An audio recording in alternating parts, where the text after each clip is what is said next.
আমার কথা শুনতে পাচ্ছো? Yes, ma'am. শোনা যাচ্ছে? Yes, ma'am. Yes, ma'am. Okay. Now we are discussing synchronous machine. So in synchronous machine, we have seen that we have a distributed three-phase winding on the stator, the armature winding, and the rotor. We have the field winding, which is supplied from a DC supply.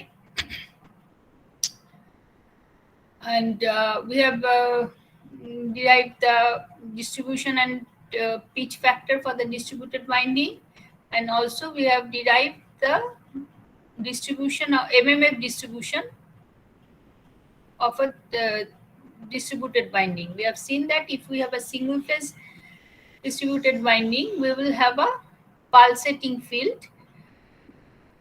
which that is the polar axis and interpolar axis are fixed in space, but the magnitude and at a particular instant, if we neglect the harmonics, it is sinusoidally distributed across the ear gap. But with time, the magnitude of the sinusoid will be changing. So the field is pulsating in nature. When instead of a single phase winding, when we have a three-phase winding, we have seen that individually the three-phase windings creates pulsating field along their axis, coil axis, but the resultant of these three field is a rotating magnetic field. And this is a general phenomena, that is when a balanced polyphase winding is fed from a balanced polyphase supply, then a rotating magnetic field is created which travels across the ear gap at constant speed. It is called the synchronous speed, and the speed is related to number of pole and the frequency. So, but the magnitude at any instant, it is distributed sinusoidally, again neglecting the harmonics. But this magnitude of this sinusoid does not change with time, it is fixed. So it creates a constant magnitude rotating field. So in synchronous machine, we have a three-phase distributed winding on the stator. So when the stator is carrying current, it will create a rotating magnetic field. So the stator armature reaction field will be a rotating field with fixed amplitude, rotating at synchronous speed. And the field, it is also constant because it is supplied from a DC supply, and the field is on the rotor and it is being rotated at the synchronous speed by the prime mover.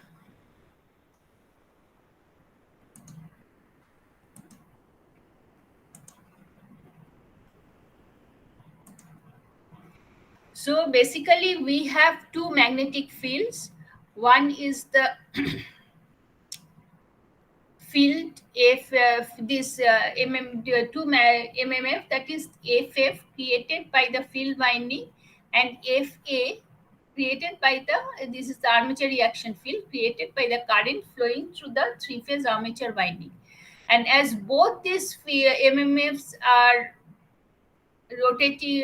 rotating at same speed, so they are constant with they are stationary with respect to one another. So they create a steady torque. Now, however, you can note that this torque created by the synchronous machine will be absent for any other speed other than the synchronous speed. This torque expression, if what we have derived, there was this angle delta R or delta S, that is the angle between the resultant field and the rotor or resultant field or the stator field.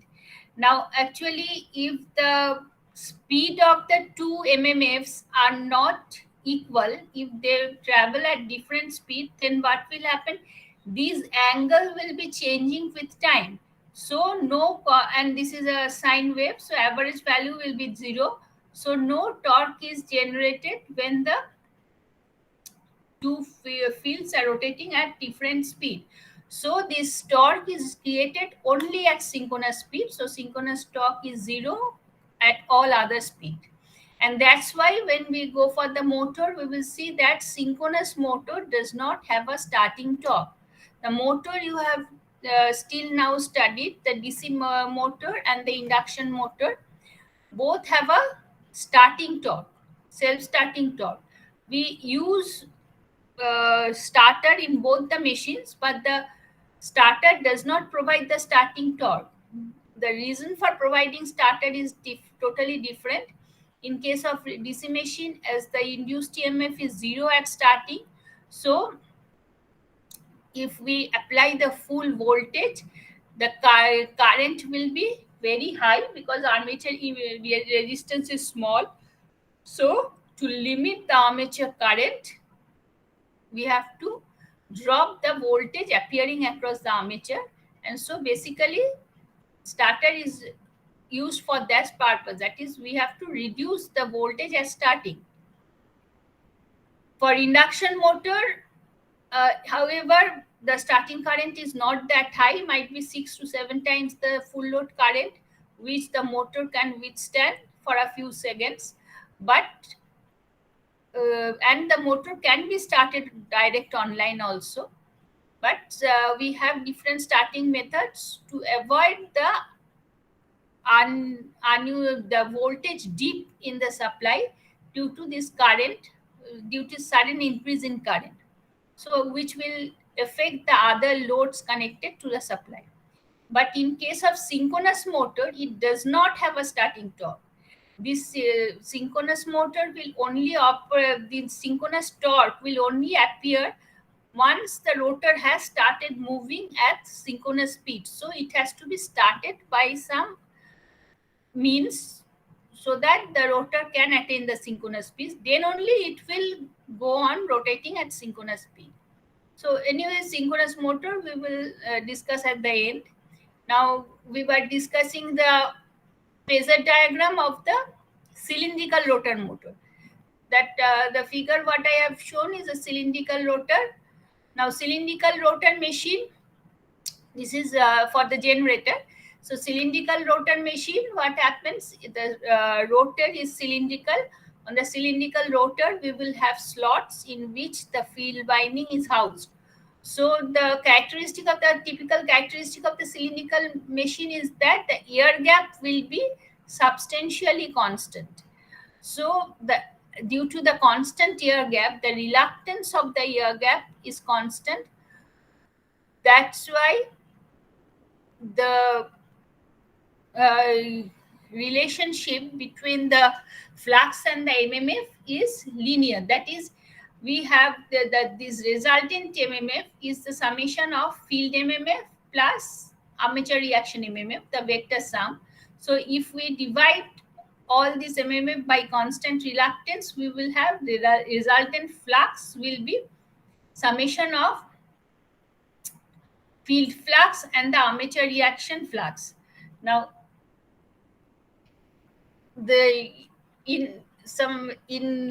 salient pole also we will see the flux is summation, resultant flux is summation of field flux, but the armature reaction flux.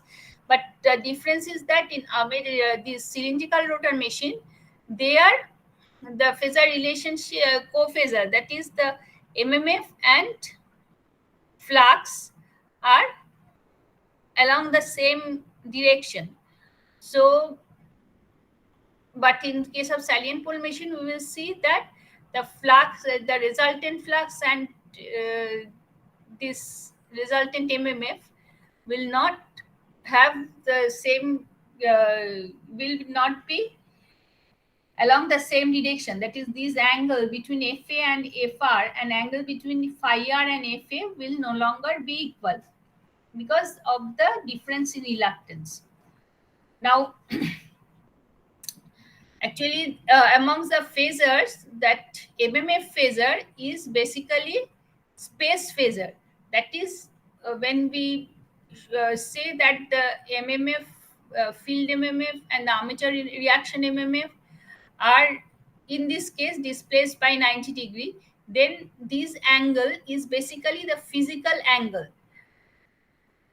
But the relationship between the emf and the current, these are time phasors. That is, the angle between ef and ia is zero. That means the time phase angle is zero. These are time phasors, not space phasors. That is obvious because this electrical quantity, these are not physical space phasors, but these forces and magnetic fields appear in space physically, so they are space phasors. Now we have to combine this space phasor and these time phasors to get the phasor diagram of the synchronous motor. Now the actually the what is the angle between the field mmf and the armature mmf, that depends on the power factor angle. Now for the first case we will consider that EF and IA are in phase. EF is the induced EMF and IA are in phase. Then, if this is the case, then there's, if we consider coil A dashed, then at this instant, if at in coil A dashed, the mmf that EMF induced is maximum. In that case, for this position of the rotor, you see this is the axis of the field pole. So this coil a, this a and a dashed, these conductors will have maximum emf for this instant. And if we consider that ef and ia are in time phase, that means when ef is maximum in this conductor, ia is also maximum. So IA is maximum in this two conductor. IA in phase B, this blue and this yellow phase will be different depending on the mmf they are linking, flux they are linking. But we have seen that the resultant mmf is directed along the coil which is carrying the maximum current. So as this coil is carrying the maximum current, so if resultant armature reaction mmf fa is directed along the axis of this coil, so the angle here is 90 degree. Now this figure is the same as this figure, only that this reference direction of rotation reference is different, because here we are I have considered the clockwise rotation for the rotor, but normally when we draw the phasor, anti-clockwise is the positive. So if we consider that, then ff is the field mmf, so fa will be lagging it by 90 degrees, so fa will be here. So the ff and phi f are in phase, fa and phi a in phase, because fa by reluctance and fa by reluctance will be phi f and phi a. And as the reluctance is constant, fr and phi r also will be in phase. So this is the space phasor relationship, and this is the time phasor. Now if we combine these two,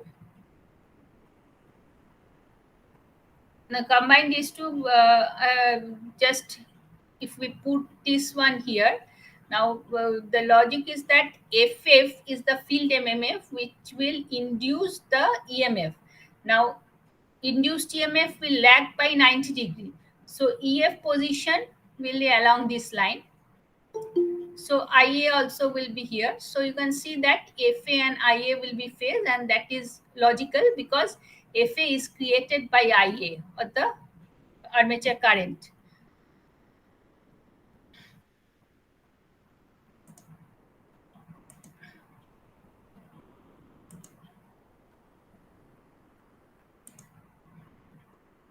So let us see what happens if the angle is different. Now consider a current which is lagging EF by an angle psi. This angle psi is the called internal power factor angle, because power factor angle is actually the angle between the terminal voltage and the current. This is the induced EMF. So this angle is called psi. This is not a measurable quantity. So consider that it is lagging EF by an angle psi. Now what happens?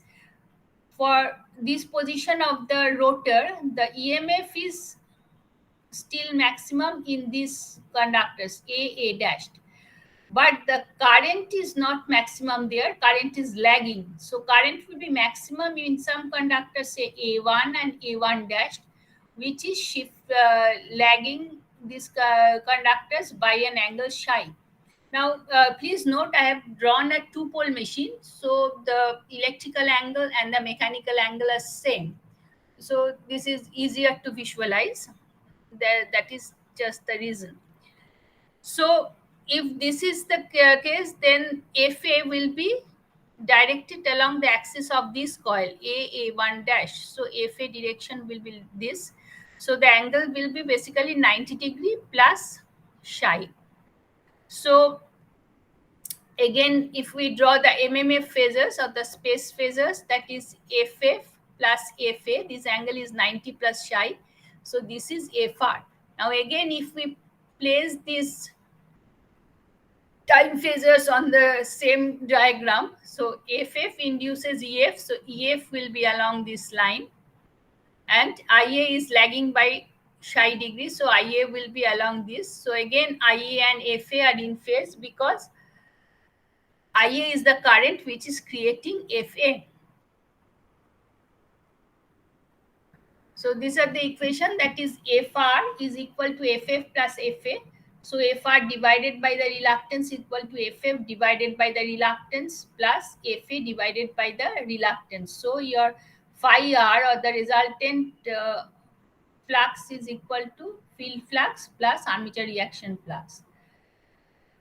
Now, if Vt is the phase voltage, Ia is the armature current, Ra is the per phase armature resistance, and XAL is the per phase leakage reactance, and cos theta is the power factor of the load, then this is the phasor diagram. That is FF is the field MMF. This induces the EMF EF, lagging it by 90 degree. The current flowing is IA.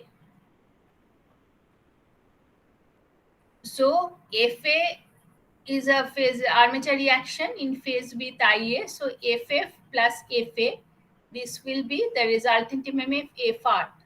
So under no load condition, our air gap MMF was FF. So that was inducing a EMF EF. Now actually armature reaction is there. So what exists in the air gap is basically FR. So FR is the MMF which will now induce an EMF. So FR induces an EMF under loaded condition.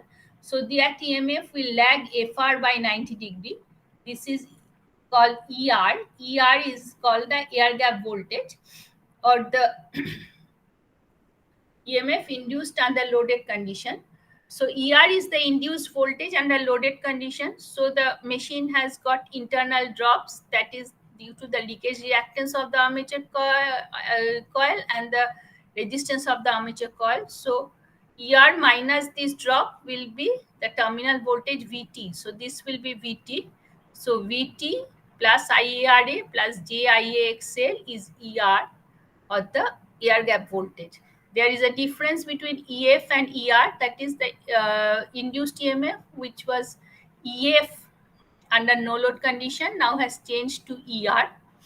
So this is the change in voltage. Now this change in voltage is due to armature reaction.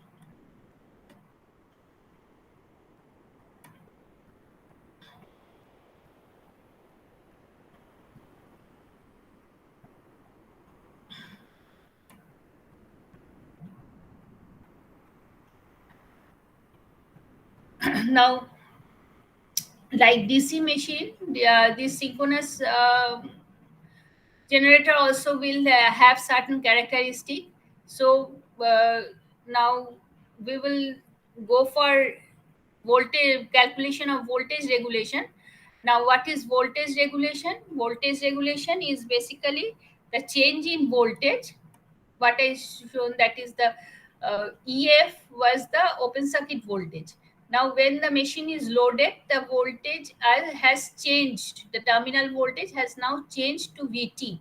So, this change in voltage, EF minus V, when is called this drop. This change we should not call drop, because if we draw the phasor diagram for the leading current, you will see that VT will basically increase. So there will be a change in terminal voltage as we load the machine.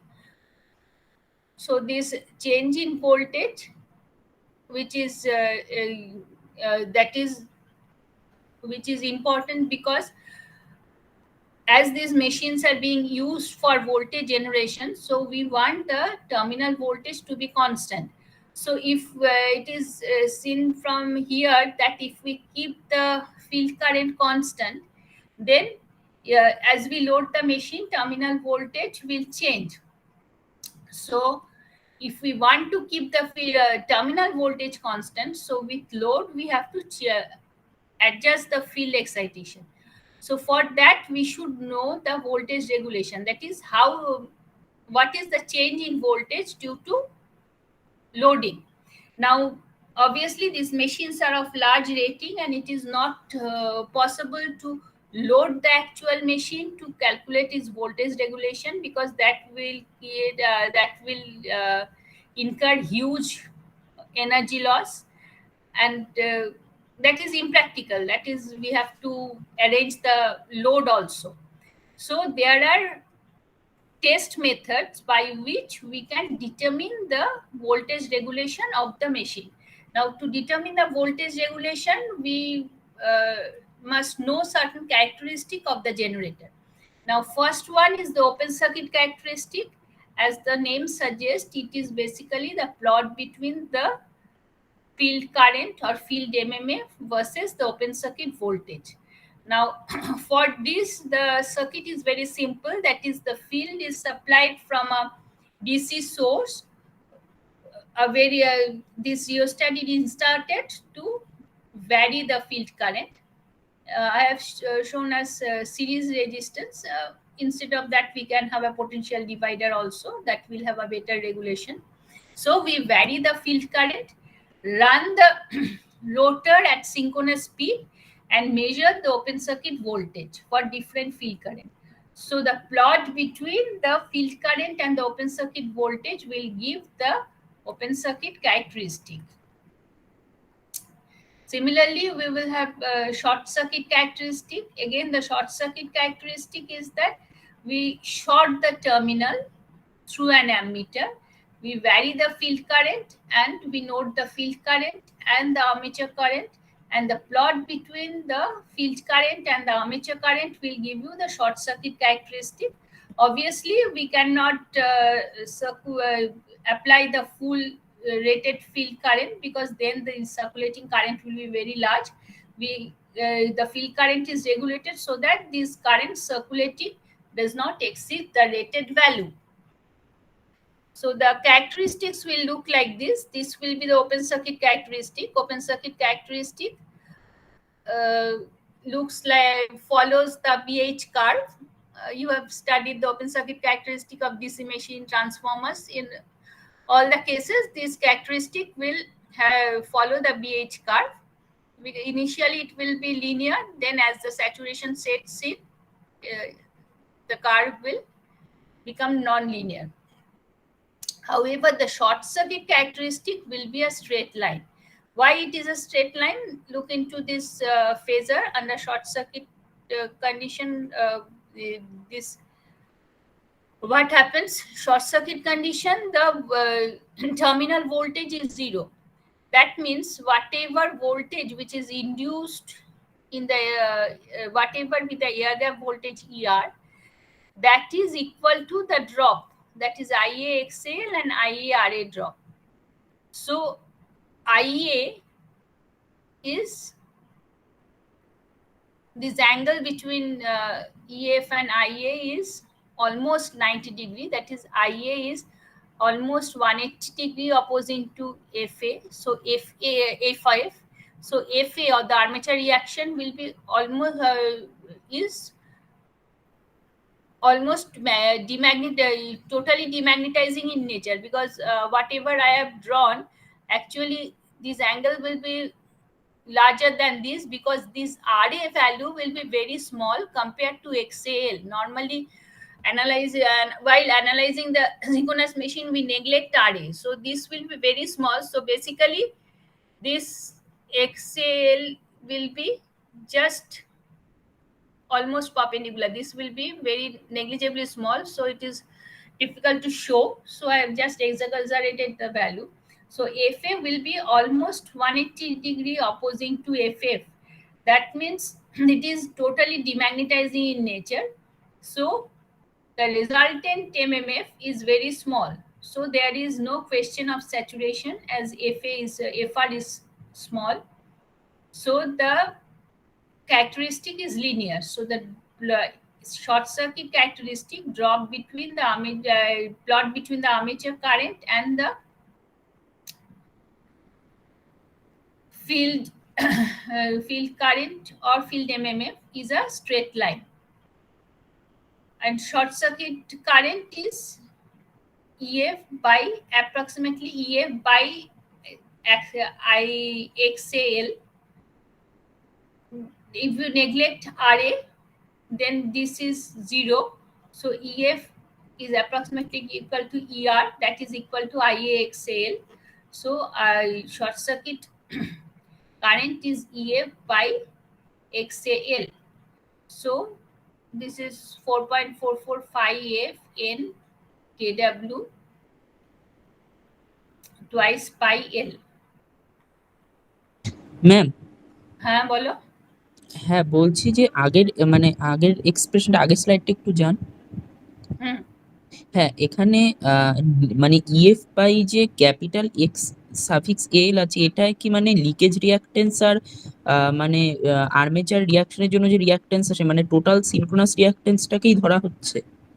না, এখানে এখানে তো এখানে লেখাটা একটু ভুল আছে, XL লিখেছি তো, অ্যাকচুয়ালি এক্সএস হবে, ওটা সিনক্রোনাস রিঅ্যাকটেন্স হবে। মানে এইখানে ড্রপ, এই যে চেঞ্জটা, সেইটা প্লাস এইটা পুরোটা ধরা হচ্ছে, সেটা ধরলে এটা এক্সএস হয় আর কি। এখানে এটা লেখাটা ভুল আছে, ঠিক আছে? এটা আমি টাইপিং মিস্টেক, পরে ওই এখান থেকে এরকম করে আমরা সিনক্রোনাস রিঅ্যাকটেন্সটা ডিফাইন করিনি, আমি সিনক্রোনাস রিঅ্যাকটেন্সটা ডিফাইন করব। আচ্ছা, ঠিক আছে। Now, zero power factor arekta characteristic important is the zero power factor characteristic. Now, one thing that for the short circuit characteristic, the rotor is rotated at a speed, preferably at synchronous speed, but it can be rotated at a speed slightly different from the synchronous speed, but because that will not affect the characteristic, basically because this F will cancel out. So as long as we can neglect RA, so that difference in speed is not that high, then we can have the same characteristics. So it is not necessary that it is desirable that the machine is rotated at synchronous speed, but even if the speed is slightly different, the characteristic will be same. But the open circuit characteristic, the speed should be strictly synchronous speed, because the voltage is proportional to the speed. So if the speed changes, the characteristic will change totally. Now the next characteristic is the zero power factor characteristic. Now the zero power factor characteristic is a plot between the terminal voltage and the field current when zero power factor current, a constant current is flowing through the armature. Now, what is zero power factor current? Now, for zero power factor condition, if we draw the phasor diagram, this will be the phasor diagram. That is, this is our field MMF FF. So that will induce an EMF, EF in the winding. Now, if the zero power factor current is flowing, then zero power factor current is this angle is VT, between VT and IA is 90 degrees. So this is IA. So FA will be here. So FA and FF will be almost 180 degrees. So this is FF minus FA. This will be FR. So the resultant air gap MMF will be lagging FR by 90 degrees. So this will be ER. Basically, I have shown a very small angle here because that angle will be still smaller. So because basically EF and ER will be almost in phase because IR will be very small. This IARA drop will be very small. So your air gap voltage is VT plus IARA plus J IAXL XAL. Now, if we as RA is small and from zero power factor, this is the normal phasor equation. Now, as RA is very small, from here we can see that approximately this is our terminal. This is the terminal voltage VT plus IARA plus IAXL. This is the ER. So this is VT. So as this angle is very small, this is almost coincident. So basically ER will be approximately VT plus IAXL. That is the normal equation, phasor equation is ER is equal to VT plus IAXL plus IARA plus JIAXAL. But for zero power factor condition, this phasor equation reduces to a scalar equation, which is VT is equal to ER minus IAXAL. Again, the MMF relationship is FR plus FF plus FA. This is a vector phasor equation, which is true for any condition. But here we can see that again, this FF and FA are almost 180 degree out of phase. So FR is basically FA minus FA. So our under zero power factor condition, FA, this phasor equation reduces to this scalar equation, that is FF is equal to FR plus FA. Now, how can we, this is the relation. So what happens? Say for the particular rated condition, this is the terminal voltage and this is the point. এক minute, hello,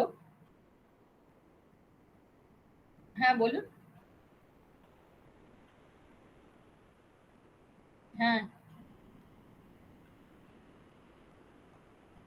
হ্যাঁ হ্যাঁ ঠিক আছে, আমি check করে নেবো একবার। আমি এখন ক্লাস নিচ্ছি, আমি চেক করে তারপর দেখছি। হ্যাঁ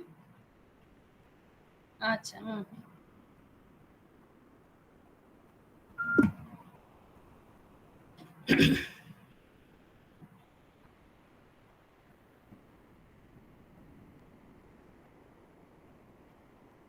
So so why how can we get the zero power factor characteristic? Now for zero power factor, obtaining the zero power factor characteristic, the machine is run at synchronous speed by the prime mover. Zero power factor load, variable load is connected across the terminal. Now as the field current is changed, at the same time the variable zero power factor load is also changed, so that the armature current which is circulating, that magnitude remains constant. So for every instant we adjust the field current as well as the armature load across the armature terminal, so that the current which is supplied by the armature, that is constant. So under this condition, if we plot the terminal voltage and the field current, that gives the zero power factor characteristic. Now, so what will be the nature of this characteristic? Now, explain the nature of the characteristic, we assume certain thing, that is, first of all we assume that open circuit characteristic, which is the plot between the open circuit voltage and the resultant armature MMF under open circuit condition, also gives the relationship between the induced EMF and the resultant MMF under loaded condition.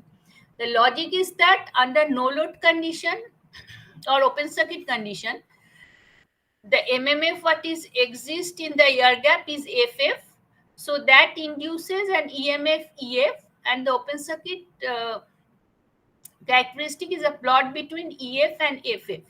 Now under loaded condition, what exists in the air gap is FR, or the resultant MMF, and that induces an EMF ER in the winding.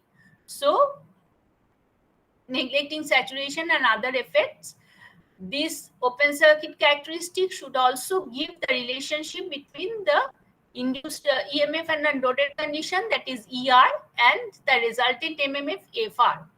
So now this is our open circuit OCC characteristic.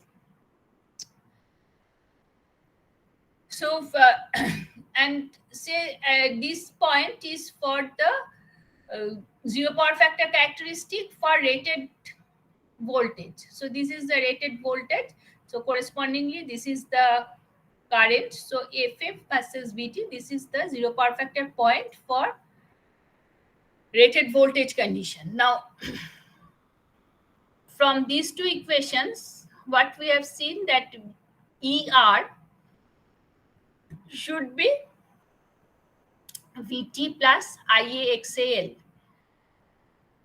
So this is VT plus IAXAL should be ER.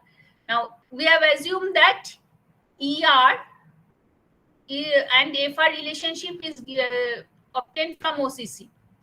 Now, and another relationship is that FF is equal to FR plus FA. So this is our FF. Okay. So if we subtract FA from here, then say this is FR, then corresponding to this, if this is the point on the OCC, then this drop should be XAL, that is for this, for to obtain this zero power factor characteristic, ER, this is the induced EMF under loaded condition. So this is ER by FR. So that from induced EMF we should subtract IAXAL and we should add FA. Then we should get the point, this point, which is the zero power factor point. So now zero power factor characteristic is a characteristic for constant IA. Now if IA is constant, then this drop is constant and this FA is constant. That means if we shift this triangle parallel to itself such that this point C traces the OCC, then point A should trace the zero power factor characteristic. So the zero power factor characteristic will look similar to OCC, only it should be shifted from the origin by this amount OF dashed. Now, from explanation, obviously you can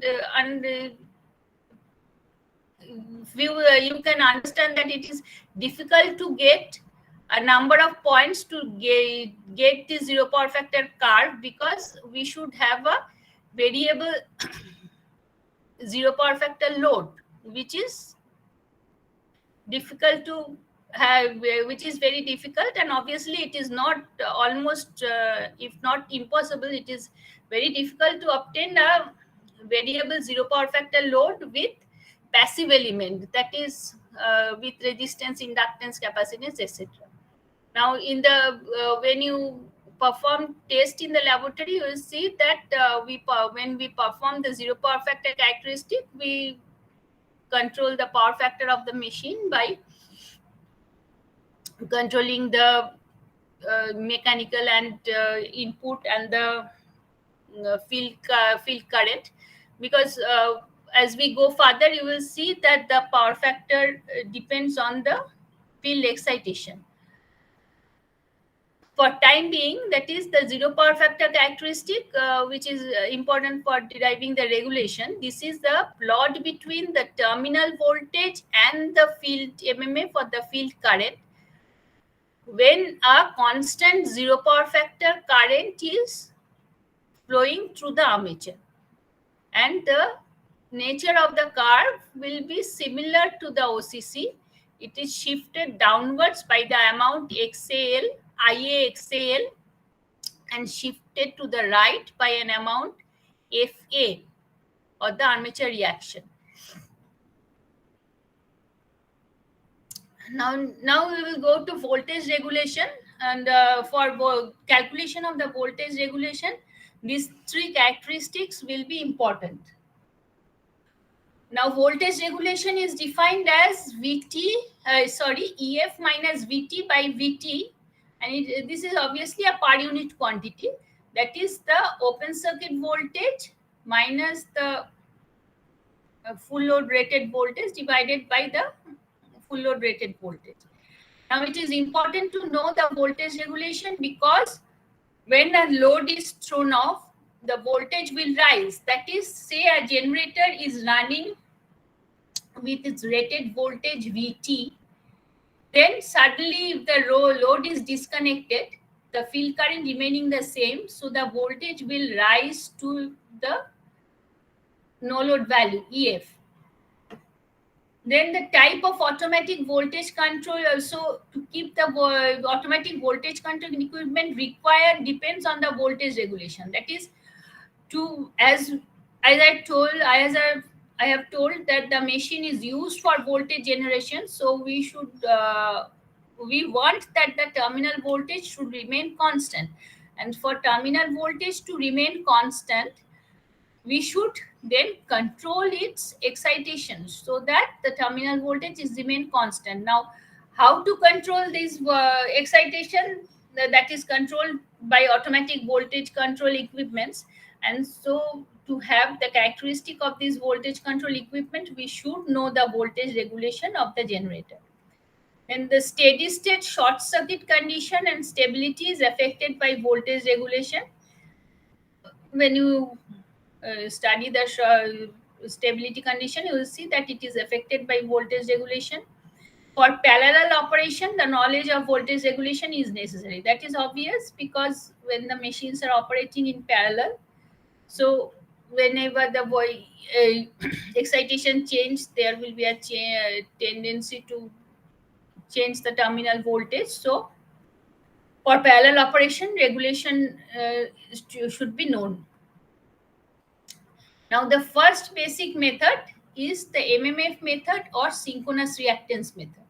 Now in this method is only applicable to the synchronous cylindrical rotor synchronous machine, not applicable to salient pole machine. So because here we have considered the effect of constant reluctance, and we have considered a reluctance as constant, and if the reluctance is constant, that means whatever be the position of the rotor with respect to the armature winding, the waveform of the flux is not affected.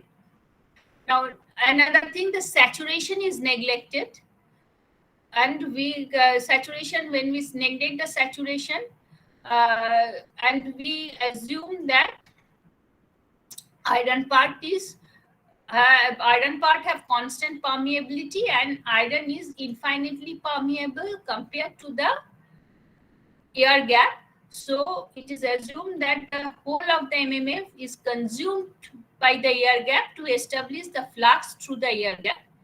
And with respect to that MMF required to establish the flux across the air gap, the MMF required to establish the flux through the iron portion for stator and rotor, that is neglected. So MMFs are replaced, and MMFs are replaced by their corresponding EMFs. That is, we start with this equation. That is, we know that the resultant MMF is equal to field MMF plus armature reaction MMF. Now it is for the cylindrical rotor machine, so we have a constant reluctance. So when we divide by the constant reluctance, we will have resultant flux will be the summation of field flux plus armature reaction flux, FAR, which is FA divided by the reluctance. Now we replace all the MMFs by the corresponding EMFs. That is, we assume that all MMF induces a EMF lagging it by 90 degrees. We know FF induces EF lagging it by 90 degrees. FR induces ER lagging it by 90 degrees. Similarly, FA induces a EMF lagging it by 90 degrees. Say this is EAR. So ER is lagging FR by 90 degrees. So ER can be expressed as minus JKFR. EF lags FF by 90 degrees, so it is minus JKFF. EAR is lagging FA by 90 degrees, so it is minus JKFA.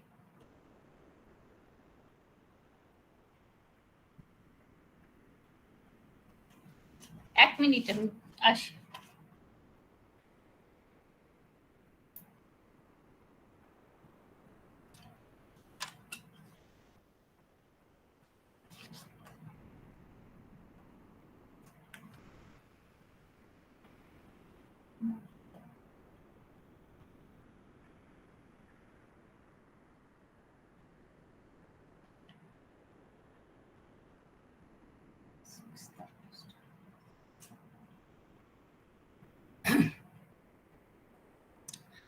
So we replaced all the MMF by their corresponding EMFs.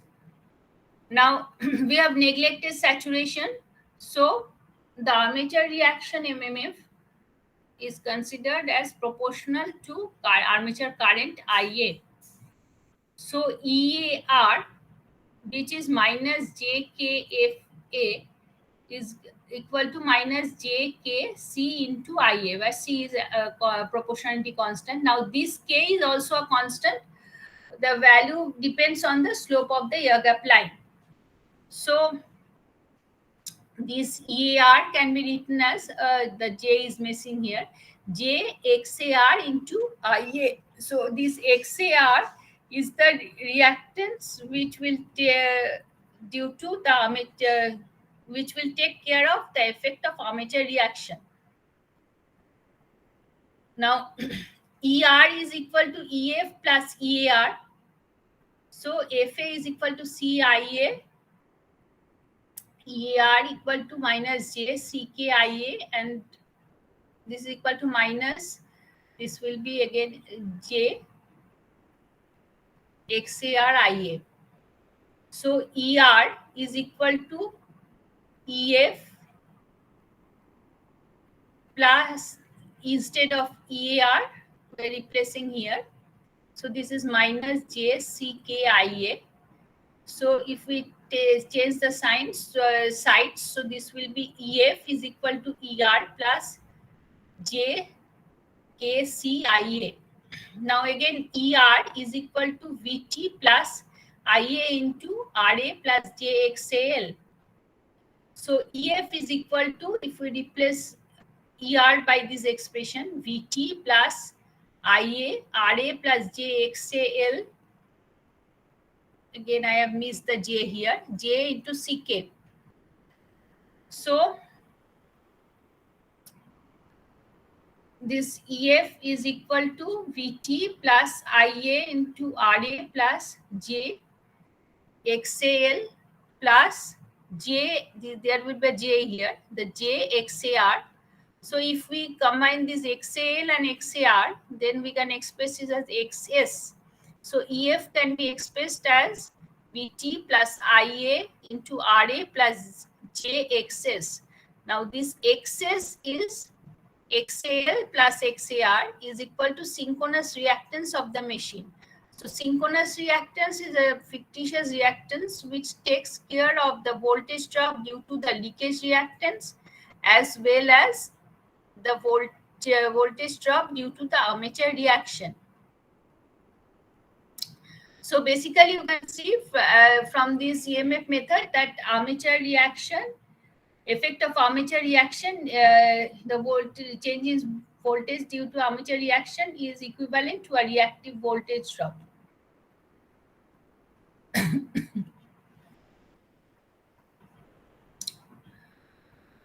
So from the previous equation, the equivalent circuit can be written, drawn as that, like this, that is EF RA plus XS, then this is the terminal voltage VT and load is connected. So ZS, the synchronous impedance, will be RA plus JXS. So from this figure you can see that this ZS should be EF for EF divided by, if we short this terminal and short circuit current is flowing, so this will be EF by a I short circuit, that is EF for a particular value of IF divided by I short circuit for the same value of IF. So we can get the value of synchronous impedance from the OCC and SCC. That is, we perform the open circuit test and get the OCC, the open circuit characteristic. We perform the short circuit test and get the short circuit characteristic. Then for a particular field current, the voltage from OCC divided by the current from the short circuit characteristic will give you the synchronous impedance.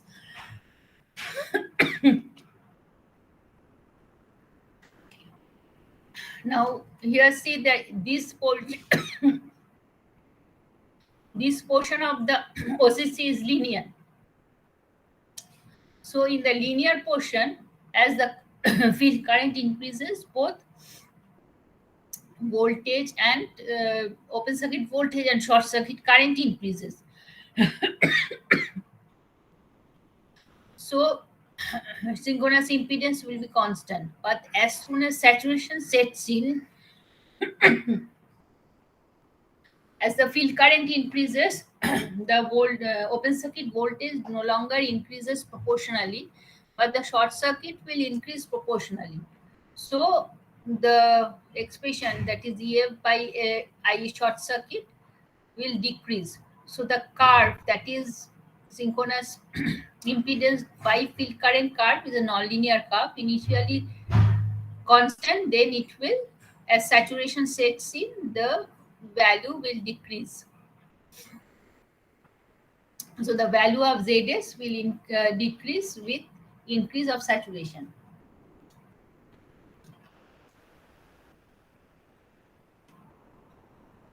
Now,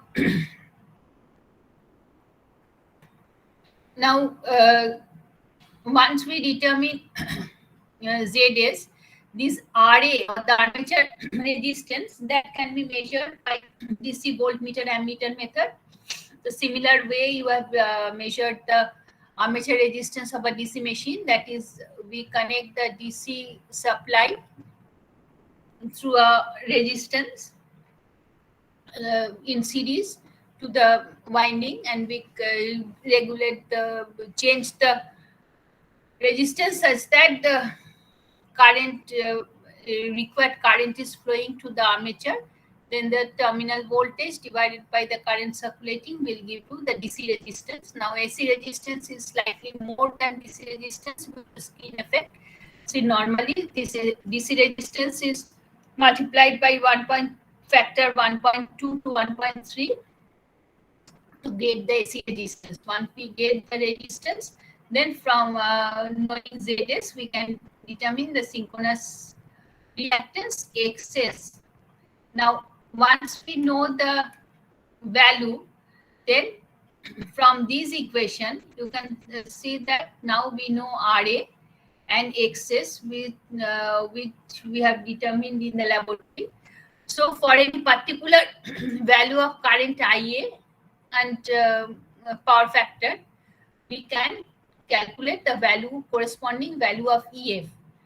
Because EF we cannot measure. This is the open circuit induced voltage that is not measurable.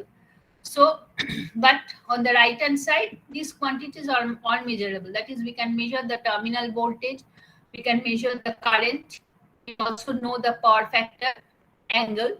We have measured RA and XS. So putting the values here, we can determine a value of EF. So the regulation can be calculated at EF minus VT by VT. Now regulation is the change in magnitude only. So the magnitude difference, not the phase difference. So EF minus VT by VT. Now, however, this, as you have, I have told that as the saturation sets in, the synchronous impedance value will go on decreasing. Now, actually, short circuit test is done under totally unsaturated condition, and the saturation condition under during loading will be obviously different than the saturation condition under or open circuit condition, open circuit test condition, because open circuit test actually to induce the same voltage under loaded condition, the field current required will be slightly more than what is required under open circuit condition. So due to this, when the machine is running, the machine will be highly saturated. So the actual value of ZS or XS, what the machine encounters when the machine is running under full load condition, is always less than the value what we determine from OCC and SCC. So this value of XS will be always more than the actual value the machine encounters during running. So the value of EF, what we calculate from this equation, always will be more than the actual value of EF. So the regulation what we calculate from this method, that is EMF method or synchronous reactance method, will be always on the higher side. So this is called a pessimistic method, because regulation is a quantity that should be as small as possible, and this method always predicts a value which is larger than the actual value. So this is a pessimistic method. So this method is not accurate, but still it is very important, because this introduces the concept of synchronous reactance, which is very important for analysis of the synchronous machine. Now, next one is saturated synchronous reactance method. That is due to that effect of saturation, the value of excess what we are calculating from the synchronous reactance method is large. So to take care of that, saturation factor is introduced. Now, how it is saturation factor is introduced? Saturation factor K is defined as OB by OC. What is OB? This is OB by OC. And what is OB? That is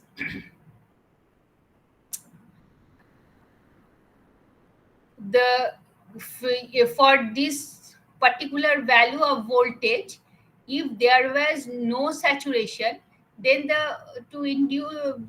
generate this voltage, the field current required should be OC. But actual field current required is OB because of saturation. So the ratio of this OB by OC is defined as the saturation factor.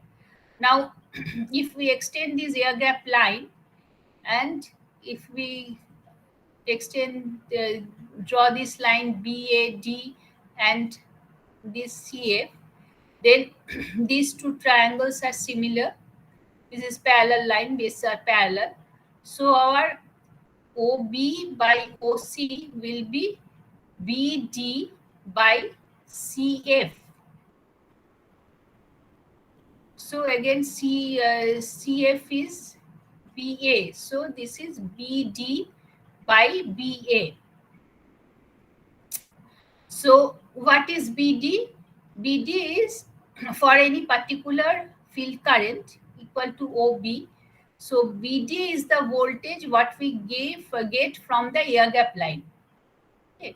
So noted that ER, air gap, ERAG. And BA is the voltage we get from the OCC. So this is ER, the induced voltage. So EAR by ER. So this is again equal to K, or the saturation factor. So this is the ratio of ER for a particular value of IF, what we get from the air gap line, divided by ER from OCC. Now the synchronous impedance is unsaturated synchronous impedance ZSAG is determined by EMF from air gap line for a value of IF divided by short circuit current for same value of IF from the SCC. That is what we have done earlier, that is ZS or synchronous impedance was calculated as voltage from the OCC corresponding to a value of IF divided by short circuit current for the same value of IF. Instead of that, we are calculating unsaturated value of synchronous impedance from the air gap line. That is, we take the air voltage corresponding to IF from the air gap line, not from the OCC. So from here, RA is measured similar way by DC voltmeter ammeter method. So our unsaturated synchronous reactance we will get from this equation, root over of ZSAG square minus RA square. Now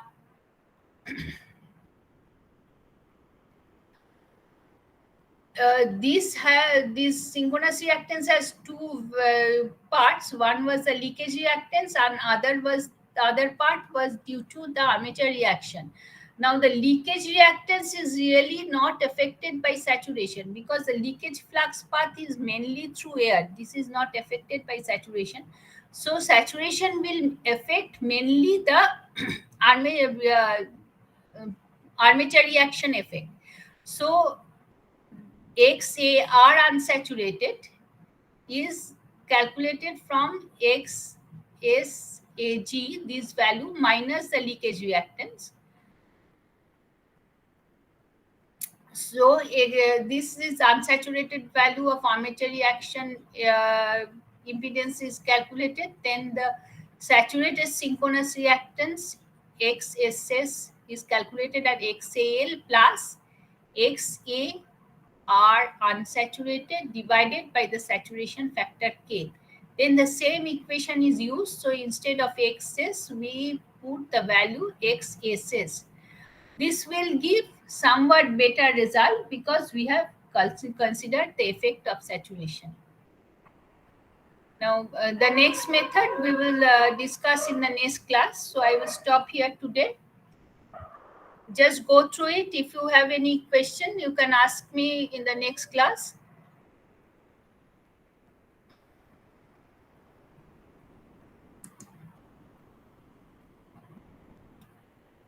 So I will take the next class on next Tuesday again. Okay. Okay.